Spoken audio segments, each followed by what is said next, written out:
서울 송파구와 경기 김포 등 세 군데에서 일가족 5명이 숨진 채 발견되는 사건이 발생했습니다. 경찰은 이들이 채권, 채무 관계로 얽혀서 갈등한 끝에 극단적 선택을 했을 가능성에 무게를 두고 가족 사이 돈 거래 내역을 추적 중인데요. 자세한 내용 임주희 변호사와 짚어보도록 하겠습니다. 어서 오십시오. 네, 안녕하세요. 네, 안녕하십니까. 우선 일가족 5명이 숨진 채 발견된 사건이 있었습니다. 우선 어떤 내용입니까? 네, 정말 안타까운 사고가 있었습니다. 사건이 발생한 내용 좀 간단히 살펴보도록 하겠습니다. 먼저 40대 여성의 아파트에서 추락했다는 이제 신고가 접수가 된 것에서부터 이번 사건이 시작이 되었습니다. 네. 병원으로 이송 도중에 안타깝게도 이제 목숨을 달리했는데요. 이 40대 여성의 추락사에 대해서 이제 가족들에게 사망 사실을 알리고 추가적으로 이 여성의 동선을 확인하는 과정에서 이 일가족 역시 참변을 당한 것이 확인이 되었던 그런 상황입니다. 23일 오전 7시 30분경에 여성이 추락을 했고요. 이 이전이죠. 전날 22일 오후에서 밤 사이에 지금 남편과 시어머니, 시누이 역시도 이 여성의 친가 쪽에서 보유하고 있는 것으로 알려져 있는 빌라에서 모두 숨진 채 발견이 됐습니다. 뿐만 아니라 이 여성의 초등학생 10대 딸 역시도 이 여성과 함께 투숙했다가 먼저 이 여성이 나온 것으로 알려져 있는 김포의 모 호텔에서 사망한 채 발견이 돼서 일가족 5명 모두가 사망한 채 발견이 된 안타까운 사건이 있었습니다. 네, 말씀해 주신 것처럼 여성의 남편, 시어머니, 시누이가 숨진 채 발견된 송파구 빌라에서는 유서도 발견이 됐거든요. 구체적인 내용 나왔습니까? 네, 지금 정확한 내용은 전해지고 있지는 않지만 전해지고 있는 바에 따르면요. 금전적인 어려움이 있었다는 내용이 담겨 있었다고 합니다.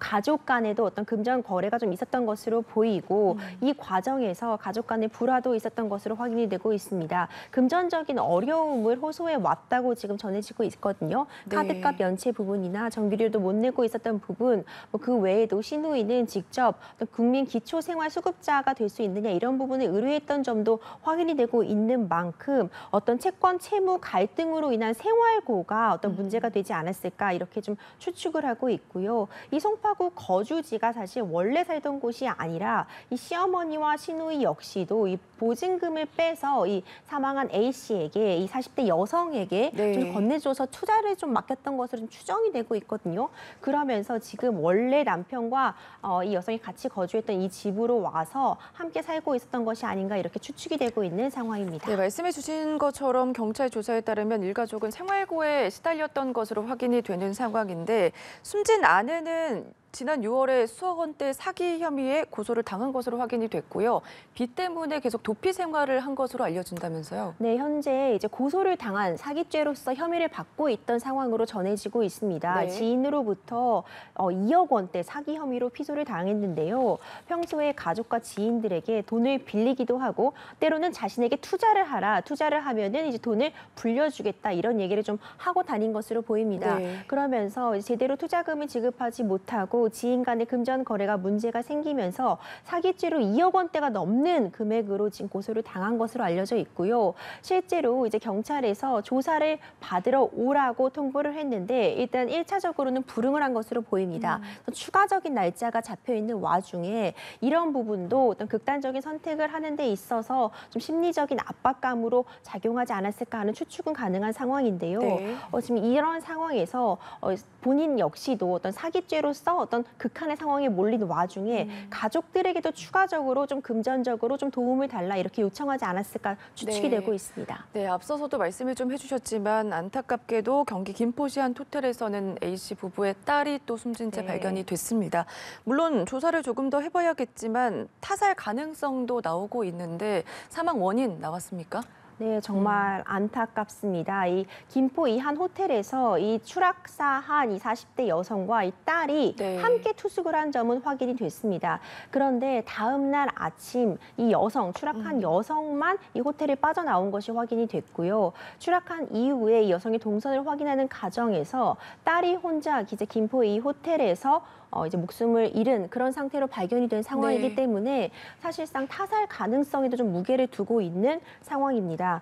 사인을 밝히기 위해서 경찰은 이제 국과수 부검을 의뢰하겠다고 밝혔는데 타살이라면 이제 실제로 엄마가 이 엄마인 이 추락사한 여성이 이런 선택을 했다면은 정말 너무나 더 안타까운 그런 상황이라고 볼 수 있을 것 같습니다. 예, 오늘 부검이 진행될 것으로 보이는데 앞으로 경찰 수사 어떻게 진행될 것으로 보십니까? 네, 일단 일가족 5명이 모두 참변을 당했습니다. 이 과정에서 타살인 점이 있다면 반드시 밝힐 부분이 있어야 될 것 같고요. 타살 혐의점을 찾기 위해서 일단 국과수 부검을 의뢰한 상태입니다. 네. 이 아내, 그러니까 추락사한 이 여성만 제외하고는 4명 모두에 대해서 지금 부검을 진행하고 있는 상태거든요. 그렇기 때문에 타살 혐의점이 있는지 여부에 대해서 확인이 반드시 필요해 보이고요. 일단 왜 이렇게 모두가 극단적 선택을 할 수밖에 없었느냐 부분에 대해서는 통신 기록 같은 것 조사할 필요가 있을 것 같고요. 또 서로 금전 거래 내역이 있다면은 이런 부분에 대해서 예금 거래 내역 같은 것도 확인을 통해서 구체적으로 금전이 오갔고 이 부분이 가족 간의 불화의 어떤 씨앗이 되었는지도 확인할 필요가 분명히 있어 보입니다. 이제 안타까운 지점은요. 지금 이 추락사한 아내가 이미 남편이 사망한 것으로 추정되는 시점 이후에도 계속해서 연락을 취했던 것으로 확인이 되고 있거든요. 네. 그렇다면은 지금 서로 간에 이런 극단적 선택을 했던 것을 몰랐을 가능성도 지금 존재가 되고 있기 때문에 가족 간 돈 거래 내역을 좀 집중적으로 추적이 네. 필요해 보이고 부검 결과에 따라 사건 결론 나올 수 있을 것 같습니다. 알겠습니다. 앞서서 지난 8일 전주에서도 비슷한 사건이 있었습니다. 네. 잊을만 하면 이런 일들이 벌어지고 있는데 이 이유는 뭐고 어떤 예방책이 좀 필요하다고 보십니까? 네, 지난 8일에도 전주 정말 참극이 있었었죠. 네. 이제 이 모자 참극이라고 말씀을 드리고 싶은데 이 엄마, 이 모자는 결국 엄마는 동맥경화로 사인이 밝혀졌고요. 아이는 정말 배를 골고 있다가 지금 간신히 구조가 되어서 치료를 받고 있는 그런 상황인데요. 네. 사실상 이 모자의 경우에도요. 가스비가 50개월 이상 체납이 되어 있었다고 합니다. 그러니까 극심한 생활고에 시달리고 있었던 상태인데 담당 공무원이 배치가 되어 있었어요. 네. 하지만 정말 극심한 인력난에 시달리고 있습니다. 지금 우리나라 현 이 복지체계 하에서는요. 오랜 기간 동안 건강보험료를 내지 못한다거나 가스비를 내지 못하고 있는다면 좀 위기각으로 관리를 하게 됩니다. 위기각으로 관리를 하게 되면 공무원이 자주 전화도 해보고 직접 네. 방문도 해보고 추가적으로 복지적 혜택을 받을 부분이 있는지를 점검을 받게 되는데 이걸 담당하고 있는 직원의 인원수가 턱없이 부족하고 그나마 겸직을 하고 있는 경우가 많아서 한 명당 수백 명씩을 관리하다 보니까 제대로 이 복지적인 혜택이 돌아갈 수가 없는 지경에 이르는 것이죠. 네. 그렇기 때문에 이런 사각지대가 발생하고 있는 것이고요. 지금 이런 제2, 제3의 참극이 계속해서 되풀이되고 있는 것은 복지 체제에 있어서 분명히 허점이 있고 사각지대가 발생했다는 것을 반증하고 있다고 생각이 됩니다. 네. 그렇기 때문에 인력 확충을 통해서라도 이런 복지의 사각지대에 있는 사람들 업계 반드시 시스템 개선이 필요해 보이고요. 어떤 경우에도 극단적 선택은 안 되겠죠. 더 힘을 내서 살아갈 수 있도록 우리 사회가 좀 더 이런 분들에게 힘을 내줄 수 있는 그런 동기, 유인책도 마련해 줄 수 있었으면 하는 바람입니다. 알겠습니다. 다음 사건도 좀 보겠습니다. 한편 결혼을 전제로 장기 교제를 했는데 연인과 말다툼을 벌이다가 연인이 잠들자 흉기로 찔러 숨지게 했습니다. 이와 관련해서 1심에서 징역 25년을 선고를 받았거든요. 어떤 내용이죠? 네, 이 연인이 잠들자 흉기로 찔러 무차별하게 네. 살해를 한 이 남성이 1심에서 징역 25년을 선고받았습니다. 14년 동안이나 교제했던 연인이었다고 해요. 그런데 이제 피해자의 직업을 놓고선 말다툼을 하다가 이제 범행을 마음을 먹었다고 하는데요. 피해자가 잠이 들자 흉기로 여러 차례 이 피해자를 찔러서 사망에 이르게 했습니다. 좀 굉장히 안타깝고 좀 잔인한 사건이 발생을 했습니다. 예, 피고인은 범행 당시에 피해자를 숨지게 하라는 환청이 들렸다 이런 얘기를 주장을 하고 있는데 어찌 보면 재판부에서는 이를 인정하지 않았거든요.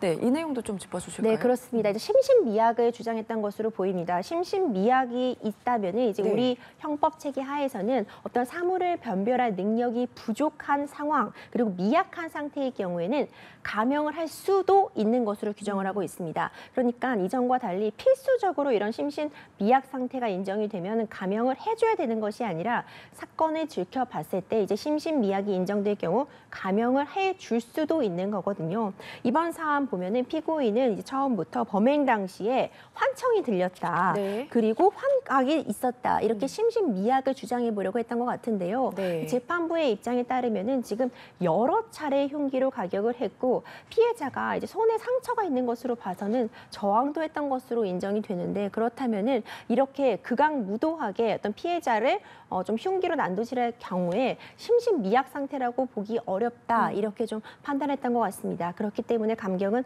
인정이 되지 않았고요. 최근 들어서 여러 무차별적인 이런 폭행 사건이나 이런 살인 사건에 대해서 심신미약 주장하는 경우 종종 찾아볼 수 있는데요. 심신미약이라는 것이 어떤 범행의 계기가, 동기가 될 수는 있을 수도 있겠지만 그로 인해서 심신미약 상태이기 때문에 어떤 이 행동이 있었다고 해서 무조건 다 감형이 되는 것은 아니거든요. 그리고 또한 정신과적인 치료가 있었다고 해서 모두 다 심신미약이 인정되는 것은 아니라 어떤 사안의 경위나 어떤 사건의 정도 그리고 어떤 경위로 이런 일이 이루어졌는지 또 행위의 어떤 중대성 등을 고려해서 심신미약 감경도 이루어지는 거기 때문에 뭐든지 정신과적인 치료가 있었다고 해서 심신미약이 감형이 다 인정되는 것은 아니라는 점도 다시 한번 강조드리고 싶습니다. 알겠습니다. 앞서서 이제 묻지마 폭행이 비슷한 사건들이 많이 나오고 있다 이런 말씀을 해주셨잖아요. 이번 사건도 어떻게 보면 1심에서 25년 중형이라고 볼 수가 있는데 2심까지 이제 항소까지 가고 상고까지 간다면 재판부의 판단 어떻게 나올까요?